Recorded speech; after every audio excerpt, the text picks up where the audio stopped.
Assalamualaikum warahmatullahi wabarakatuh. Alhamdulillahi ala ni'matil iman wal islam. Alhamdulillahi ala ni'matis sihah. Alhamdulillahi ala ni'matil hidayah.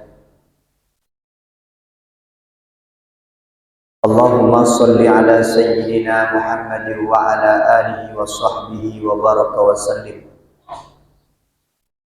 Ayyuhan nas, ittaqullaha haqqa tuqatih wa la tamutunna illa wa antum muslimun. A'udzu billahi minasy syaithanir rajim. Bismillahirrahmanirrahim.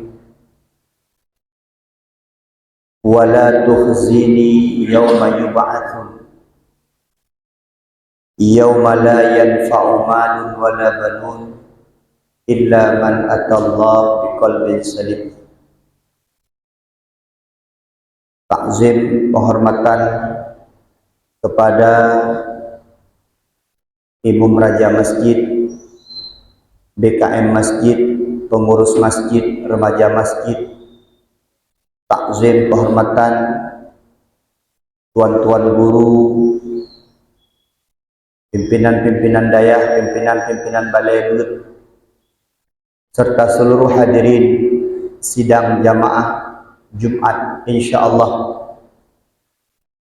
Allah mudahkan, Allah beri barokah. Sebagaimana Allah kumpulkan kita di tempat yang mulia ini, semoga Allah kumpulkan kita besok di syurga Jannatul Na'im. Kaum muslimin sidang jamaah Jumat yang dimuliakan Allah Subhanahu wa taala. Hidup kita di dunia ini hanya sementara. Tujuan hidup adalah akhirat. Hidup di dunia ini tidak baik dan tidak akan kekal untuk selama-lamanya. Wal akhiratu khairu wa abqa.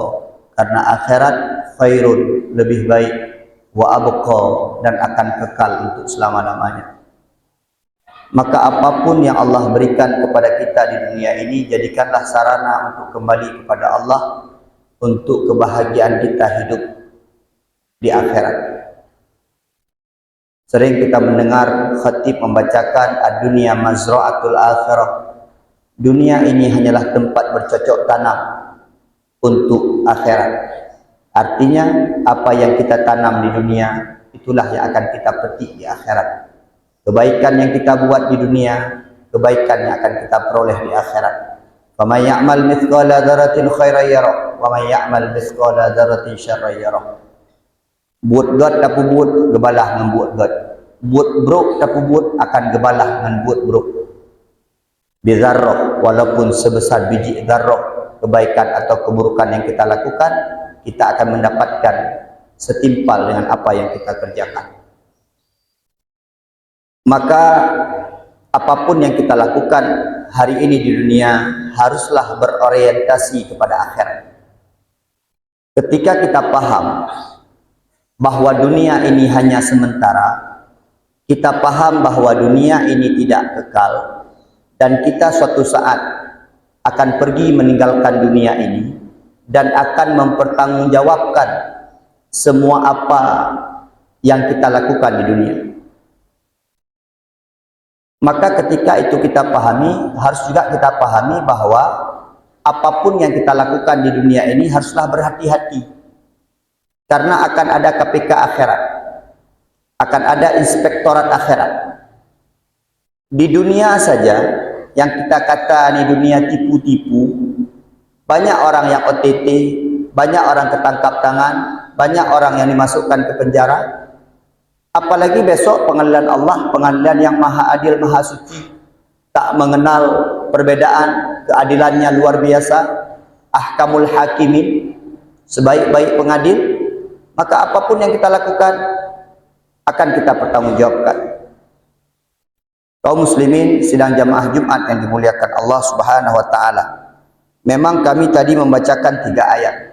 Tetapi hari ini kita akan bahas sedikit saja tentang yang diterima besok di hadapan Allah, yang betul-betul besok bahagia kita di hadapan Allah di yaumil akhirah, mendapatkan kesenangan di akhirat, mendapatkan kemuliaan besok di akhirat, di ayat yang terakhir dalam surat Asy-Syu'ara, yaitu ayat ke-89, man atallah biqalbin salim.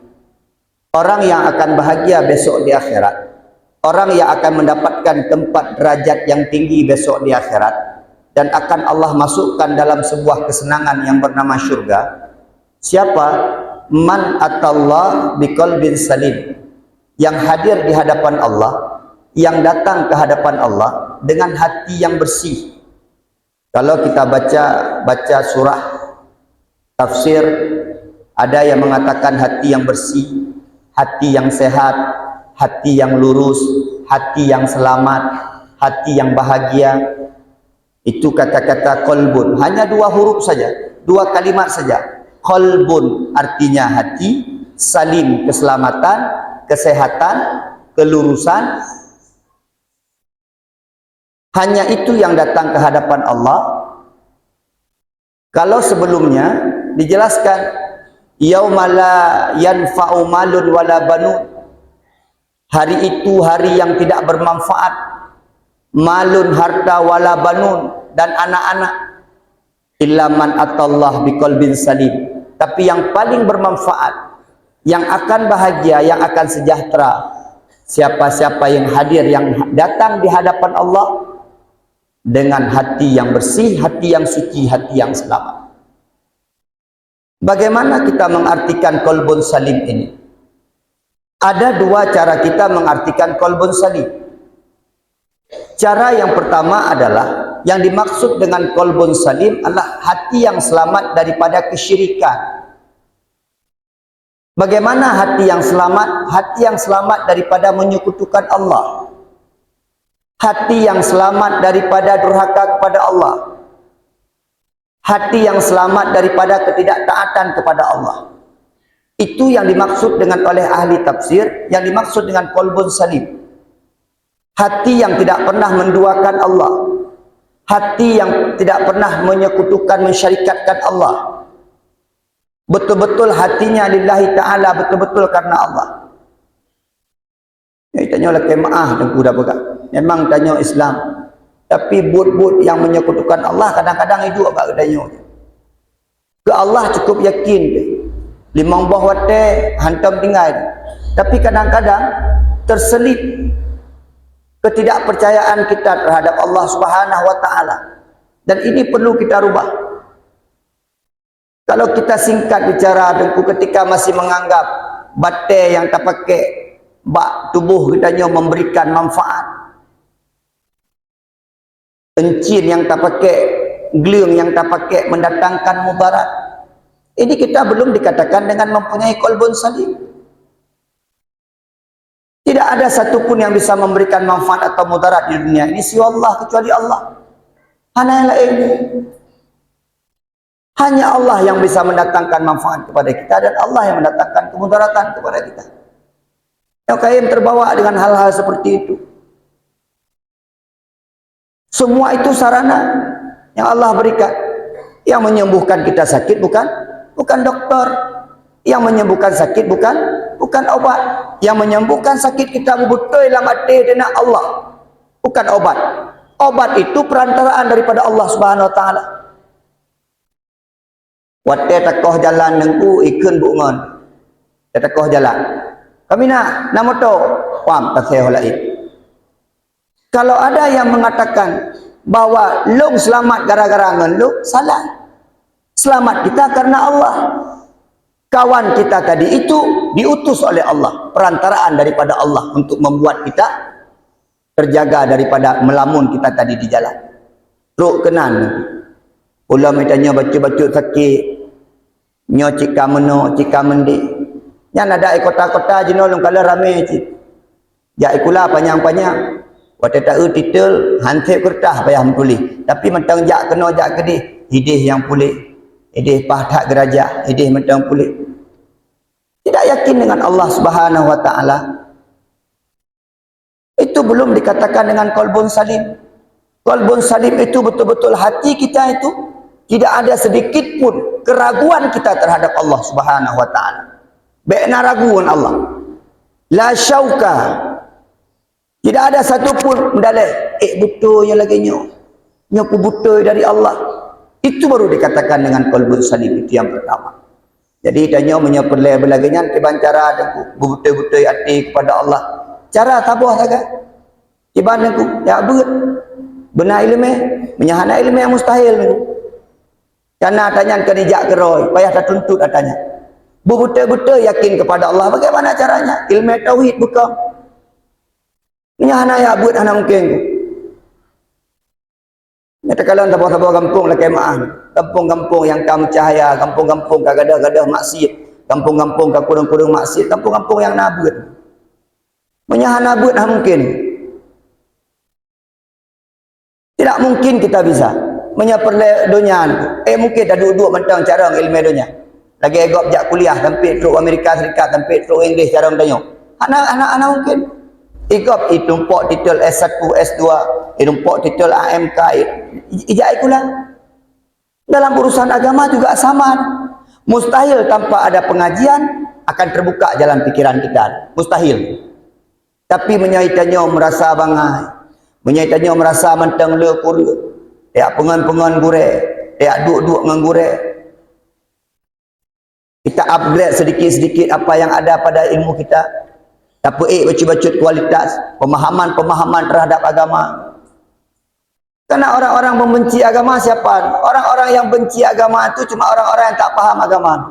Kalau dia sudah paham betul terhadap agama, mustahil dia benci agama.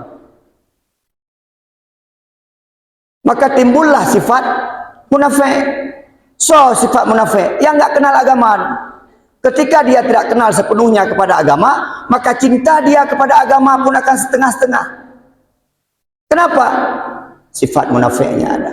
Maka ba'abah Islam cinta, tapi ba'ati hana cinta. Maka pengajian, ikut pengajian. Ajak anak-anak kita untuk ikut pengajian, untuk mengenal Allah Subhanahu wa taala. Kadang-kadang kita suka di rumah, pakan hana long haitim semayang. Suka begitu. Kenapa anak saya enggak mau solat? Kenapa anak saya enggak baik-baik? Kalau saya simpel saja menjawab, ilmunya tak ada. Dia tak kenal Allah, bagaimana dia akan menyembah Allah? Mencuri dan Allah. Kenapa dia sayang sama orang tuanya, sayang sama ayahnya, sayang sama bundanya? Karena dia tahu betul ayah, mamak dia, bunda dia yang melahirkan dia, ayah dia yang menyekolahkan dia, mendidik dia. Sayang betul sama ayahnya. Maka kalau ayahnya dihina, mamaknya dihina, marah betul dia. Kenapa? Dia kenal betul dengan orang tuanya. Tapi kenapa ketika Islam dihina dia tidak marah? Kenapa ketika Islam dihujat dia tidak marah? Jawabannya singkat saja, karena dia tak kenal dengan agama dia. Ketika dia tak kenal dengan agama dia, maka muncul ketidakcintaan dengan agama.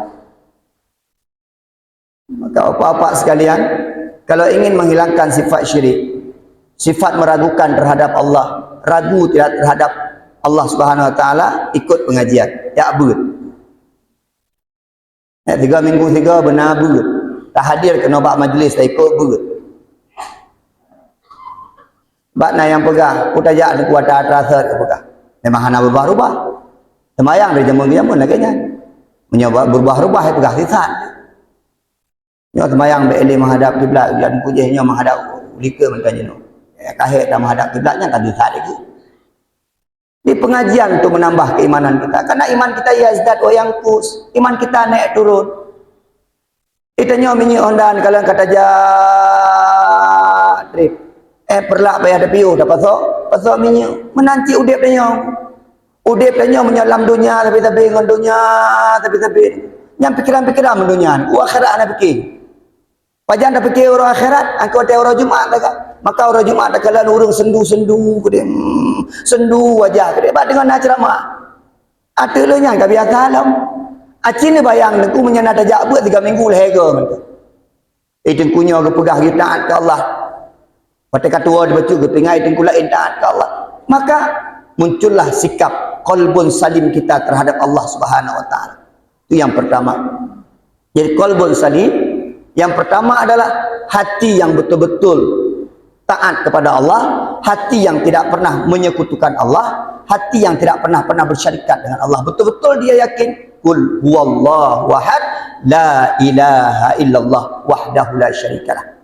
Itu yang pertama. Kalau ingin menghadap Allah, maka dengan qalbun salim. Yang kedua ditafsir oleh para ulama, qalbun salim adalah hati yang tidak sakit, hati yang tidak berpenyakit, hati yang sehat, hati yang terbebas daripada penyakit-penyakit hati. Ini kalian. Hati yang hana kenang virus, hati yang hana kenang corona, hati yang hana kenang kanker, hati yang hana kenang penyakit. Itu yang dimaksud dengan qalbun salim. Artinya apa? Terbebas daripada penyakit hati. Ala inna fil jasadi mudghatan idza saluhat saluha jasaduhu kullu wa idza fasadat fasada jasaduhu kullu ala wahya qalbun. Ketahuilah dalam jasad manusia mudghah, ada segumpal darah, segumpal daging. Idza saluhat saluha jasaduhu kullu, apabila baik daging tersebut maka baiklah seluruh perangainya. Wa idza fasadat, apabila jelek daging tersebut, buruk daging tersebut, fasada jasaduhu kullu, maka buruklah seluruh perangainya. Ala ketahuilah wahya qalbun, daging itu adalah hati. Menyekagat hati dengku nyanda-nyanda geli nyada kemah. Urang menyekagli hati muka-muka agli, urang menyakuto hati muka-muka kuto. Urang menyekagat hati babak pegah kegop gak gini. Urang menyabruk hati babak pegah kegop bro. Hati hana geli. Maka ini perlu kita sering check up. Mohon maaf, dia kadang-kadang orangnya 3 minggu 3 kacik le kolesterol, mana? Bagus. 3 minggu 3 ke asam urat le dia. Bagus. 3 kencip darah. Bagus. 3 minggu 3 ke abak piti arun, kacik.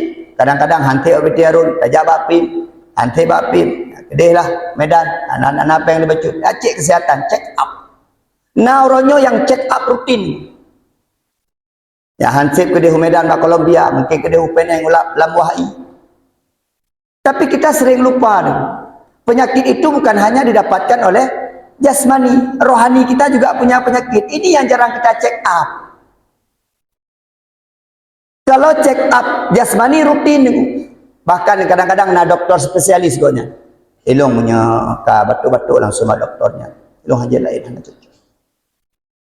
Ilung punya ka hana-hana pah mata langsung sama doktornya, memang gonya yang pah. Jika na doktor roh itu. Tapi kita sering melupakan, kita kalau sakit badan menghadap Allah masih bisa. Kalau besok badan kita tidak sempurna, kita tahu bahwa Allah dalam keadaan kenang kanker mantap tubuh, mantap terima oleh Allah. Kita tahu bahwa Allah tengah dalam keadaan buta mata, terima oleh Allah. Kita tahu bahwa Allah tengah meninggal di taku ke hanalin, eno kabin, alam oh kaico. Tahu bahwa Allah mentang selamat. Tapi kalau hati yang berpenyakit tak selamat kita di hadapan Allah. Orangnya cukup le penyakit-penyakit hati yang kemudian seperti subur. Apa itu contoh? Iri, dengki, hasut. Kebiasaan dalam kampung kan tak biasa iri juga, tidak suka dengan nikmat orang, dan biasa menurut penyakitnya leh 3 sekawan serangkai. Nya saya kena iri, ulun kena dengki, ya saya kena dengki kena hasut. Nya jika mana penyakit leh udik gak tak udik besti leh. Kalau udah tidak suka dengan nikmat orang, biasanya pingin nikmat tersebut hilang. Kalau sudah pingin nikmat orang tersebut hilang, biasanya akan muncul pingin orang lain celaka. Yang penyakit, kemah. Kita nyonya ada depu kerod, nya ada depu. Punya penyakit hati, ijat terasar. Ilung na lagi kepegah itu punya penyakit hati. Kau depu dan, nah ilung mang leuh nak galak kau. Ada depu kerod, di bedanya pegah ni. Kerod ada depu. Ilung hanapa, saya gop hanapa menandum malu. Jadi pegat gop hanapa menandum malu. Nyam datikan gop hanapa hati dia kalau beli. Orang menyakagli hati niku. Nah, contoh orang beli hati. Orang beli hati, bro gop bagonyan god. Nya orang beli hati. Munya orang bro hati, god gop bro bagonyan. Hati bayang-bayang. Orang menyagli hati, gop bro god bagonyan. Tapi orang bro hati, gop god bro bagonya. Ini hati-hati. Nyan payah kita perbaiki baju-baju. Termasuk rian, sombong, penyakit-penyakit hati yang menahan kita untuk berjumpa dengan Allah Subhanahu Wa Taala, menahan kita untuk mendapatkan syurga Allah Subhanahu wa taala. Walau bizarratin, penyakit-penyakit itu kita hilangkan pelan-pelan. Dia tu. Dengan cara benar. Tak jaga pengajian danyo, insya-Allah. Bila tak buat tauhid, nak buat tasawuf, tajak buat tasawuf. Karena cocok menan ke masjid leher malam buat mesti. Malamnya tak peduk tauhid, malam singah tak peduk fiqah, malam lusa tak peduk tasawuf. Karena ilmu yang you tuntutkan heboh sangat. Ilmu fiqah, ilmu tauhid mengenal Allah, ilmu fiqah tahu cara ibadah kepada Allah, ilmu tasawuf untuk menjaga ibadah. Karena tanya rugo ni, nak kemah, ni Nabi pegah. Rugi kita beribadah kepada Allah. Kemah. Jumat hantam pri, 5 waktu tidak pernah kita ketinggalan, pengajian kita ikut, buat sosial kita hadir, tapi hati berpenyakit. Itu seperti sama saja tengku api dalam sekam. Dipajuh baca-baca tiba-tiba kangah segem menanti. Tidak akan diterima kebaikan kita ketika dalam tubuh tanyo ada keburukan. Arti dan nak pegah tengku han mungkin akan diduk manok lang gerepuh menyelam gerepuh na musang. Maka yang perlu ada pegadah tengku dalam gerepuhnya musang nak selamat manok. Aduk tak pasal manok cukup le tapi musang pita perahara dalam gerepuh danyo tengku beo taboh tak pegah pakan gadah manok long tabi taboh manok pancuri pakan karena tak perahara pancuri dalam gerepuh. So pancurinya musang, so musangnya menyelam tubuh danyo yang kenyang penyakit hati angkanya musang tak pegah nyan pelai tak pegadah cuba-cuba tu. Bapak sekalian yang kemulia ada Allah Subhanahu wa taala, maka oleh kerana demikian di waktu yang sangat singkat ini khatib mengajar hal yang simple dia dah pegah. Baik dah pegah panjang-panjang tak, baik dah pegah luah-luah tak. Menyanyian je taubah. Khatib pribadi kita semua mengubah pelan-pelan. Mengubah hati kita untuk tidak menyekutukan Allah. Mengubah hati kita yakin dengan keputusan Allah. Mengubah hati kita betul-betul yakin dengan keberadaan Allah Subhanahu wa taala. Yang kedua, penyakit-penyakit yang dalam hati kita yang becut-becut. Kemudian orang tanya becut terakhir, solusi dan Nabi. Kiban cara tak pegadah penyakit hatinya. Punya penyakit tubuh mungkin tajak batin hati, punya penyakit mata tajak batin hati, penyakit jantung tajak bat dalam, penyakit kaki tajak amputasi kena kedih. Punya penyakit hatinya kiban cara pegadah. Termasuk cara pegadah penyakit hati bizikrillah, termasuk banyak-banyak menyebut nama Allah, termasuk pegadah penyakit hatinya adalah dengan memperbanyak ibadah kepada Allah, baik itu ibadah wajib maupun ibadah sunnah, dan banyak bergaul dengan orang-orang yang sehat hatinya. Menyata mengon ngurung beruk hati ni ku ada getah hati dia tidak akan beruk hati dia akan mengikut. Maka hari ini yang sangat berpengaruh dalam kehidupan kita circle. Menyai kenawanya circle je tu. Komunitas kita, pergaulan kita, organisasi kita, dengan siapa kita berteman, itu yang sangat berpengaruh. Maka selagi khatib mengajak, mari kita perbaiki hati kita. Mari kita pegat hati yang wujud pada hati qalbun salim, hati yang sehat, hati yang selamat, hati yang lurus, hati yang sejahtera. Karena dengan hati tersebut, insya Allah kita akan diterima di sisi Allah Subhanahu wa taala. Tapi menyebeu mentang kuto hati tanyo, beu hanapah kegop hati tanyo, beu mentang nak ba hati tanyo untuk menyekutukan Allah, menduakan Allah, mensyarikatkan Allah, benar patih niku kita tidak akan pernah diterima di sisi Allah Subhanahu wa taala. Karena tujuan hidup kita bukan dunia, tapi tujuan hidup kita akhirat. Mari sama-sama pelan-pelan, sedikit demi sedikit, step by step, qalilan fa qalilan, darubah getanyo menjadi manusia-manusia yang lebih baik, dan insya Allah akan diterima di sisi Allah Subhanahu wa taala. 20 menit waktu yang diberikan panitia kepada kami. Mohon maaf atas segala kekurangan. Terima kasih atas segala perhatian. Sampai jumpa di syurga.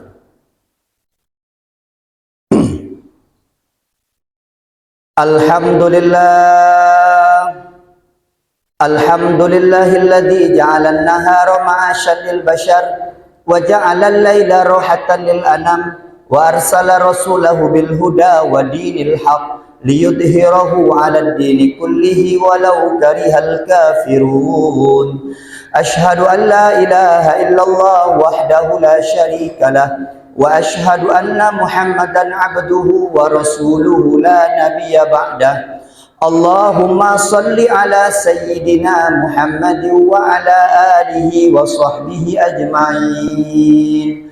Amma ba'du fa ya ibadallah ittaqullaha haqqa tuqatih wa la tamutunna illa wa antum muslimun. A'udzu billahi minasy syaithanir rajim. Bismillahirrahmanirrahim. Yauma la yanfa'u malun wala banun illa man atallaha biqalbin salim. Barakallahu li wa lakum bil Qur'anil azim wa nafa'ani bil ayatil hakim. Taqabbal minni wa minkum tilawatahu innahu was-sami'ul 'alim.